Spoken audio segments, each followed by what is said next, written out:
Haram, how am I supposed to go and find 250 Hajjis right now? You told us that we're going to leave after Maghrib. And he said, you don't get your Hajjis sorted out now, in half an hour, if they're not here, we're going. This is God's honest truth. Last year, right, no problem. Group leaders said, get to the hotel straight away, bang. 5 text messages went out within 20 minutes. The whole group was back at the airport, loading the coaches. Alhamdulillah, we had no issues.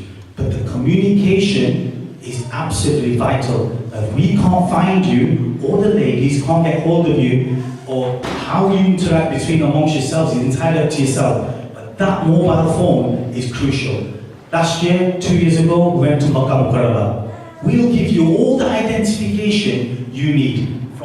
Your name badges, nice, sophisticated, just like a credit card type of name badge, your modeling bands, you name it, you'll have it, phones, everything. So what did we do? We went to Makkah Ziyarah, that was it. Going back to the hotel, it was mother and daughter walking together, talking away, the girl looks around, mother's disappeared. Okay, right, so we all started looking around, so she can't go far. What happened was, they said, right, okay, let's ring her. Oh, I've got her phone. Right, doesn't matter. She's got her ID card on her. No, I've got that as well. She's got her band then, hasn't she? No, I've got that too. Doesn't matter. All right. Has she got some money? No, I've got all her money. You're telling me that you've just left your mom with absolutely nothing? Yes, I am. Wallahi lazim, this is no word of a lie. 36 hours later, 36 hours later, after that, 15 people looking for her in the Haram, and the Haram all around Makkah, we printed off 87 posters around Makkah to look for this lady. We had to go to the back, get her passport, zoom into her photograph, so that we can make a poster of her. This is God's honest truth. This is how important identification, name badges. You might think that this guy's off his head. It's true, this is how important this is. Do you know what? These guys were doing so many dollars just in case they find her. We were zooming in to the Haram cameras, the security area, just to see if we can spot this lady. Nothing. Maulana Mufti Yahya turned around and said, I'm going to go into this wazifa, let's see if, inshallah, we will find her. And he did this thing that if we find this lady, then I will do so many nafil salats and alhamdulillah, within 1 hour, we got a telephone call from the Pakistani mission, saying that we found your lady. And Ibrahim actually said, oh listen, your mazar nahi hai, we've got a flight in 6 hours, and this lady's got to be on it, otherwise we're doomed, we can't travel. And he goes, nahi, aapne mujhe tasveer mili hai na, wo poster main dekh raha hu, ye aurat aisi hai. Come on, let's try our luck anyway. So 5 of us crammed into one taxi, got there, and she was sat there. Alhamdulillah. But honestly, please, why take it off her in the first place? Why do that? We just do not know. We're humans, we do things like this. But identification, your cards that you must keep on you at all times. People just take them off for no reason. Why? It doesn't hurt, it's not cost you anything. Just leave it on. Anything can happen. Anything can happen. Just 3 days ago in Blackburn, there was a janaza, lady of our age, followed by, obviously, he knows this very well. Lady just slipped, banged her head, right, in the bath, passed away. You don't know what can happen. And there's millions of people here. You could be somewhere else. How do we contact you? So having the identification on there, the cards will have all our numbers, telephone numbers, modeling numbers, all identification. And that card is crucial. Anything can happen, we can pick it up, and then that's it. Somebody else can track you. Anybody could be fallen, someone asleep, unconscious, or whatever. Then at least they can contact us. They say, one of your hajis we've got here, can you come and pick them up? Alright? Ziyarah in Medina, we've got Maulana Nawal Hassan, Mufti Yahya, we've got a few other scholars who are local, and we'll be performing them with you. So that will be done by coach. So in terms of what any other special ziyarats you want to do that are not part of the group, there are areas around Medina Munawwara where you can go to and they can take you there. It's not a problem. But please, it's like, God. Last year we had one group and one of the ladies on there, she sort of thought she knew better than us, and she read something that on the Saturday she should go to Masjid Quba, right? So what did they do? Instead of, it's sunnah to go on to 2 rakat nafil on a Saturday. She must have read this. So forget the 2 rakat nafil, they decided as a group, between 6 of them, to go and read Zohar there. So they missed the Zohar in Masjid al-Nabi and went to did 2 rakat Zohar in Masjid Quba. So please, you need to, if you're going to do things like this, ask one of our scholars that, do you think I should do this, or can I go and do that? Because there's no point you missing Salah in Masjid al-Nabi and go and read it elsewhere.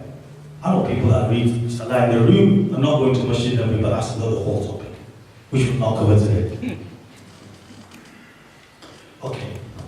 How do we travel from Medina to Makkah Mukarramah and when? Okay, well, this will be the night of the 5th of Zil Hajj or the morning of the 6th of Zil Hajj, depending on the buses.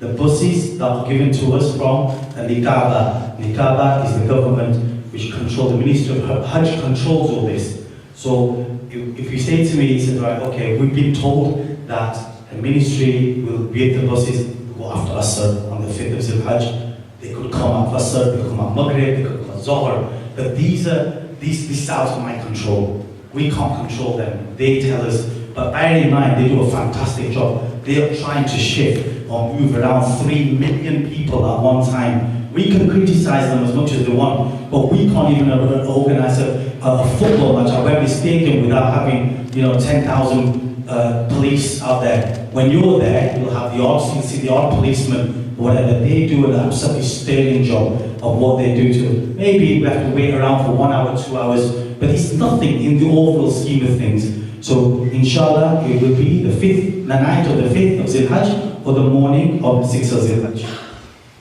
When I put my ihram on, the best way to do it is for the men. For the men is to put the bottom half of the ihram on in the hotel room, and then put your door back on, and then wait to go to the miqat point, Zul Hulayfa, and then from there you can just take your top off and then put the top half of your ihram on. And then again, how to put the ihram on, we will cover that again in Medina, inshallah. For the ladies, obviously, your normal clothes are here, they're then your ihram. We talk about equality in Islam. Great, isn't it? We can't wear socks in ihram. Ladies can wear socks. We can't wear trainers. They can wear Nike. We have to wear the 2 pieces of cloth. They can wear whatever they like, design, and there's equality. We lose out. Can you wear rings, glasses, hearing aid, watches? Yes. Are you allowed to use perfume in ihram? No. What sort of soap are you allowed to use in ihram? Scent free. So the simple range, there's a range of called simple soap. That's the range that most people take with them. Yes. Can you wash your ihram garments and put new clothes on? Yes. Can you wear a belt to keep your money and documents and to tie your izar? Yes. We provide you with one ihram anyway, and there's also, we provide you with your ihram belts too, and we've got them out every year. So you'll be taking one of them home when you leave today. Okay. How many, right, let me make, so obviously in Medina Munawwara, we are staying in a much better hotel than was originally advertised. We're staying in a hotel called Isra Chrome. Chrome is a brand in Medina, I think it's worldwide, and all their hotels are of the same standard. And Medina Chrome, Isra Chrome, is at the ladies' entrance side. So the ladies' entrance, obviously, for them there's 2 entrances, but for the salam-based entrance, for the ladies' side, it's like that is the best area to be in to make life easy for them. And for the men, you can be anywhere because you've got loads of entrances. Okay, so the Isra Chrome is the hotel that we are now going to stay, which is much better than the others from which we initially acquired silver. So that's one positive thing that's come out. The other thing is you'll come up and ask me questions about Shisha. Now, what is Shisha? Shisha is an area which is at the Jamarat. Jamarat, in fact, is known as Shisha as well. That area is called Shisha. Now, Shisha is massive. It's like, say, Preston. You're really staying in Preston, but where in Preston? So that area of the Jamarat is where we're going to stay. Now, that location, that area, we are paying for location. We are not paying for 5-star accommodation. We are paying for location and location only. The building, I want to make clear now, is like, in terms of star rating, think about it as 0 star. If you get that in your mind, then your expectations will be that. If you think to yourself, oh, I want this, I want that, I want luxury, but luckily, we do have high sleep beds in there, which are orthopedic. So Molana, yes, we do provide that in Shisha as well.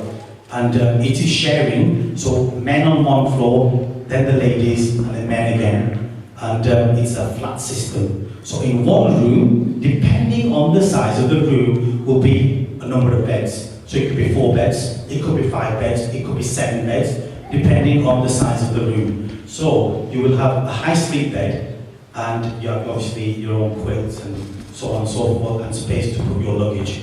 That luggage is obviously your luggage and is there for the full period. The beauty about this accommodation is once you get there, okay, the first trip that we're going to perform for Umrah, we will take you, your group leaders will take you for the Umrah, and if you're expecting that 100 people are going to do Umrah at once, at one time, absolutely impossible. That's not going to happen. We will then have to split, and then we'll have landmarks. All this will be provided, all the maps, our meeting location, all this will be provided for you. Which route to take if you're going to walk from Shisha to Haram, we've got the maps ready for you. There's a walking route or taxi route. Everything will be provided for you so you don't get lost. Okay? So even if you do get lost, there's certain landmarks that you have to say. For example, for Shisha, the landmark that you need to be aware of are twofold. If you don't remember one, just remember the other. The first landmark is Bin Dawood Shisha. Bin Dawood is like the equivalent of Tesco. Okay, so Bin Dawood Shisha. If you just remember that, then again, we'll write it down for you. So if you don't write it down, doesn't matter. We'll reiterate this many times anyway. Not building is directly behind Bin Dawood Shisha. So if you get to Bin Dawood Shisha, you're home and dry. Even if you say Masjid bin Baz, okay, that is also a very famous landmark in Shisha. If you're coming back from the Haram and to say, I'm going back to go back to our building, there'll be people outside in like open hiaces.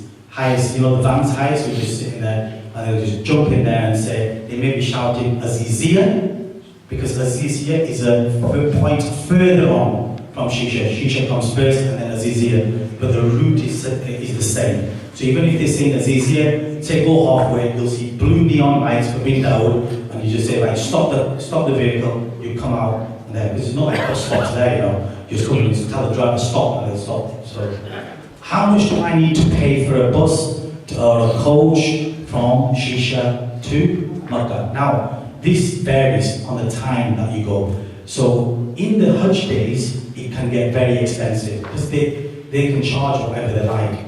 But it can range from something like, when you go the first time, to 15 riyals per person, to 50 riyals per person. And if they can get away with it, you know, they'll charge you 100 riyals per person, depending on, you know, we're thinking, oh, these like, they're from America, or they're from England, you know, he's got this nice designer job on, yeah, let's fleece him. So they'll try it, so they'll say 150 riyals or whatever, but then you just ignore them and go. But my personal opinion, the best ones have been the highest. Their fair price usually charge 10 to 20 riyals per person. You can tell them where to stop and everything, and they know the routes, they know where they're going because they're just going up and down that road, that's what they're doing. So that is this is for the people that want to go to the Haram once we arrive there for that one day. Don't forget the day we arrive is going to be Jummah. Okay, so the roads itself are going to be very, very busy anyway. Okay, so you've got lots of traffic. Now, if you ask me, what would you rather do? Would you go in a taxi or would you walk it? Well, the route to walk it depends on how fast you walk and who you're walking with. Okay, so if you've got some elderly people, you can take you 1 hour. If you've got a group of youngsters, it'll take you 25 minutes to half an hour. It totally depends. So please don't say to me, when you get there, so you said that it'll take half an hour, it's taking 1 hour, depending on who you're walking with. The route is a tunnel, just come straight outside our building, you see the tunnel, and you just walk straight through it. There's no cars allowed in the tunnel, it's just roads are blocked. So that's it. Even in the 5 days of Hajj, when you want to come from Mina to our building, Mina to Jamrat, there are no buses. There's no such thing as buses in Mina itself because of the volume of people. So we have to be prepared to walk. We have to walk. And again, all the guides that you'll come across, all the lectures you go to, will all say that the slippers that you're going to wear, you know, the two flip-flops, the two plain flip-flops, most people wear them. And get used to them. Do some walking in them now. You know, we have people coming who've done absolutely carried out no form of training. They'll do no walking, and all of a sudden they're put to this thorough test, and they'll have blisters in their feet and all sorts. So please be aware that from now until you're traveling, try and do some walking so at least you get used to it when you go from for the 5 days of Hajj, because it is a lot of walking required. For those who want to perform the walking Hajj, that's also a possibility. One of the group leaders from London, Brother Hakeem, he's going to lead the walking Hajj from the Jamrat accommodation all the way around for the full 5 days of Hajj. So if anybody wants to do that, just express your interest, and then we will give Brother Hakeem's details to you, and then you can do your own thing with them. Even when we go on the first day in Mina, go to Mina, because we are on the border of Mina, we try to walk it. We try and walk it across from the Shisha building to our tents in Mina. Why? It's not because we like to torture you, nothing like that at all. It's because we try to get there early so that we can occupy our tents. Now, if you think about one Muallim is the guide, the responsible person in Saudi Arabia who's going to look after us. They are appointed approximately 5,000 Hujjaj from Europe. Okay, so it'll be us, there'll be some from Turkey, some from America. Actually, America comes under Europe as well for some reason. But there'll be about 5,000. However, they are actually given more. So each Muallim then ends up having maybe 6,500, 7,000. Why? Because there are always more Hajjis that are coming in. But the number of beds is only 5,000. So what happens? Obviously, the people are going to come in and occupy other people's tents. So then there's a war goes on between group leaders. Oh, this is my tent. No, it's not your tent. Your tent is this. No, it's my tent. And then everybody starts fighting. And so what we do to avoid all that happening, we just go there early.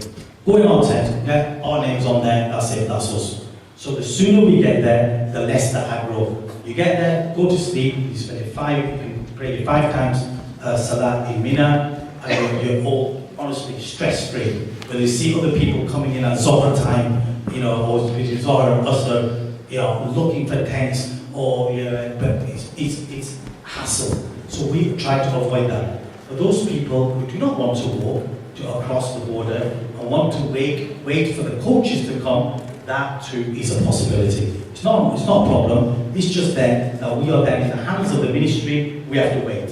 So when they comes, that's when we'll go. But we have no control over that.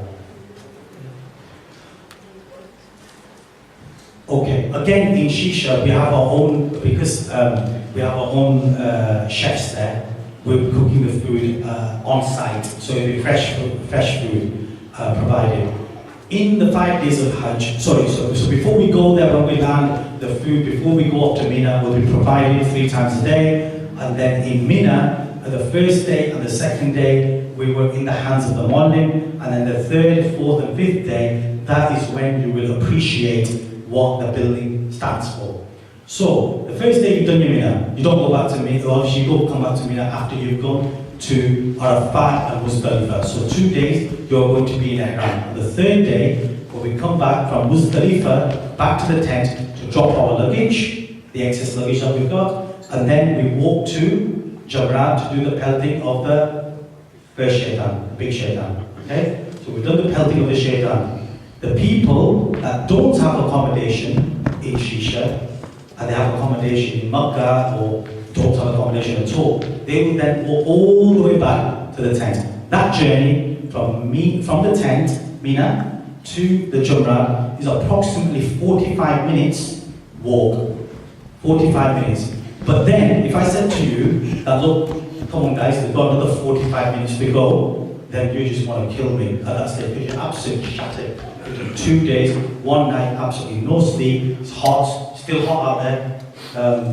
It's about 40s, still quite hot, so you don't want to be walking.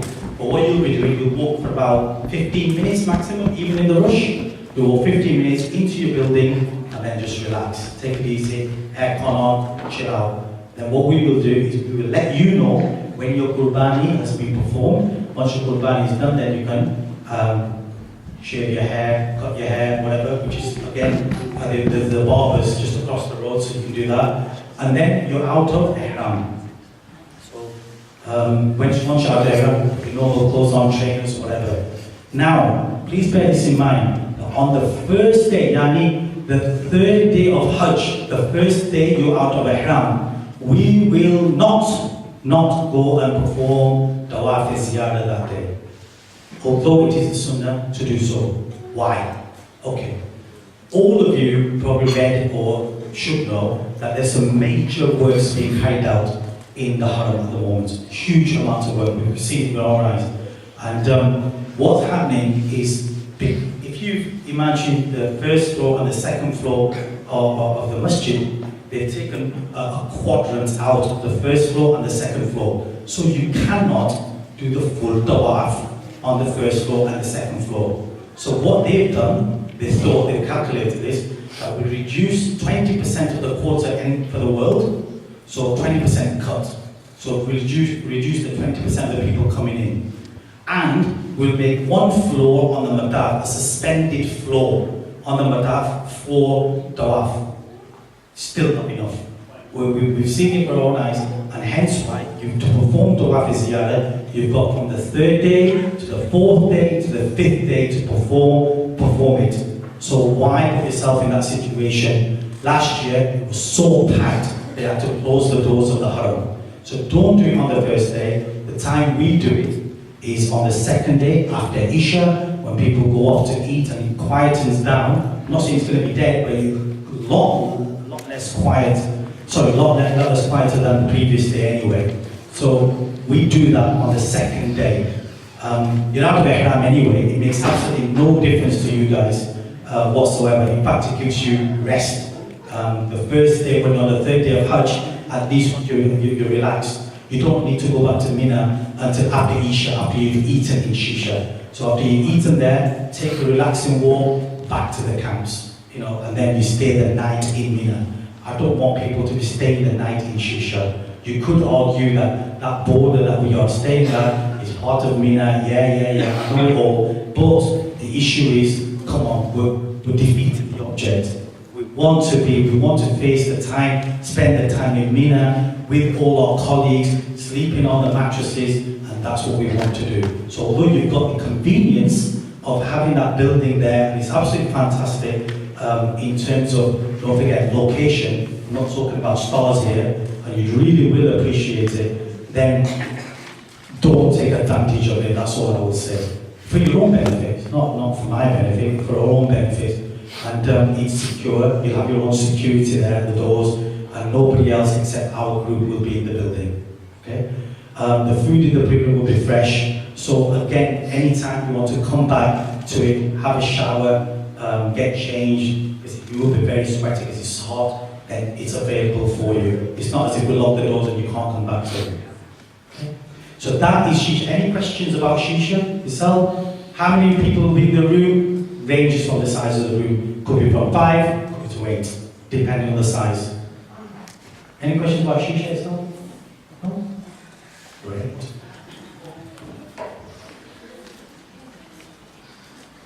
Okay. When you're leaving, make sure you just double check the checklist. Ibrahim has compiled the checklist for all of you guys, so make sure that you read through it. Most important things are medicines, passports. Obviously, we have them. The flight tickets, again, they'll be all emailed to you. And I think just for your own satisfaction, we've already got about 120 passports here with visas on it. So we want to see them that we're not, we are legit, and we do have visas. Ibrahim, have you got the passports here? Yeah. Can you just bring me one with a visa on it, so somebody, at least these can be rest assured that they're going inshallah. And take a picture of it as well. I'm going.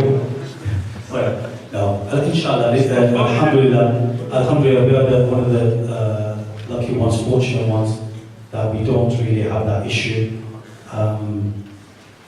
Unlike some of the others, sadly. But may Allah make it easy for everybody.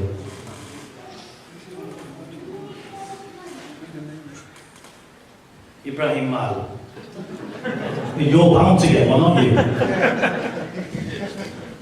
There's visa. Yeah, there's a lot. There's 120 at the back with visas on. Inshallah, the remaining will arrive this week anyway, so not to worry on that front. Everybody's got a flight, alhamdulillah. Some people, they've already been emailed your flight details. In terms of your communication, the best way will be via email before you go. That's the best way we can communicate. If we don't contact you, that's a very good sign. Remember that. If we don't contact you, that's a good sign because we're working. When we start ringing you, there's an issue. So that's when you need to worry. But otherwise, we don't contact people. So that, why don't you call us? Why do you want to call you?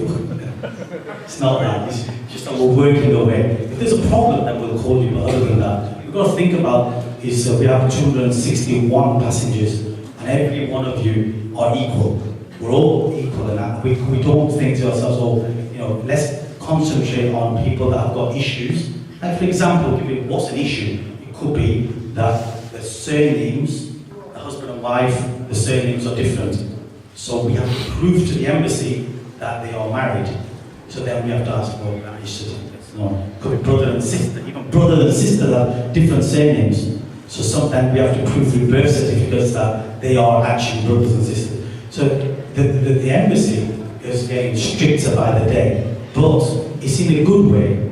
At the end of the day, when you look at, like when we look back 5 years ago and how the embassy and the Ministry of Hajj have changed their tack and how they operate, they've become more professional. They've taken out a lot of the sort of dodgy operators, which I'm sure you've read about, and they still exist. Ibrahim just got a telephone call just 2 days ago that I've given this guy some money on my passport.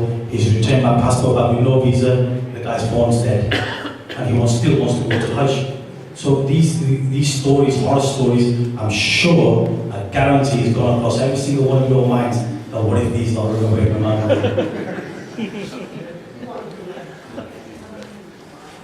Why do you think he now coming with us? He doesn't run his own Hajj shows anymore.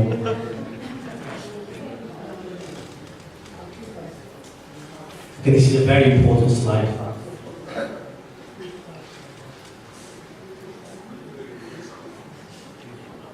Okay. There you go, that's Mina. Okay, that's the Jamrat, the white shaded area there. Mina is there.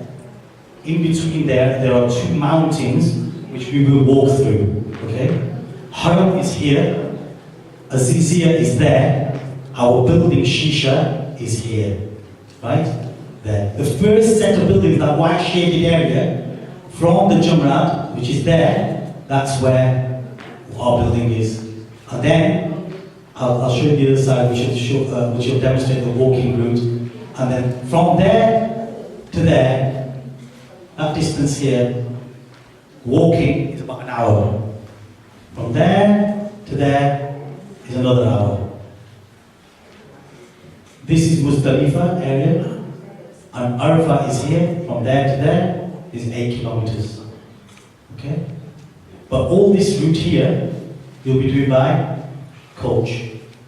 From this is where there are no coaches, that area, because you've got India here, Pakistan there, UAE here, Nigeria there. All these people are walking towards the Jamrat, which is there. So there's no way can the coaches or the buses go through. Okay, so this is an important slide that you need to be able to show you in graphically how the distances between the places. Right. There you go. This is the pedestrian. Look, this is that's Mina, that's the Jamrat, the pedestrian tunnel that we're going to take, that you can take. Now, our building is here. Okay, the Haram is there. So there's a pedestrian route which you'll walk through. There's a tunnel there and brings you right straight outside. This, again, when we are there, we will show you physically. This is Masjid bin Baz there. Okay, just there. And our building is there. And then if you come out of the building, you can actually take this road as well. Right, that'll take you. If you go by road when it's quiet, it takes you approximately 10 minutes to get to the Haram on that route.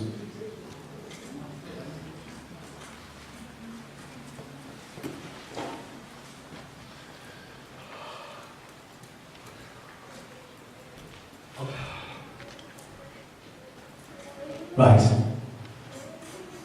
I'm not going to go through the 5 days of Hajj itself and what you're going to be doing on each day and so on and so on, because we'll leave that to the scholars and they will cover this section in Medina, and it'll be something fresh in your minds, inshallah, when you travel. And now, the floor is yours. If you've got any questions, please fire away for me, myself, Maulana Ibrahim, anybody. Just fire away. In terms of you're still not decided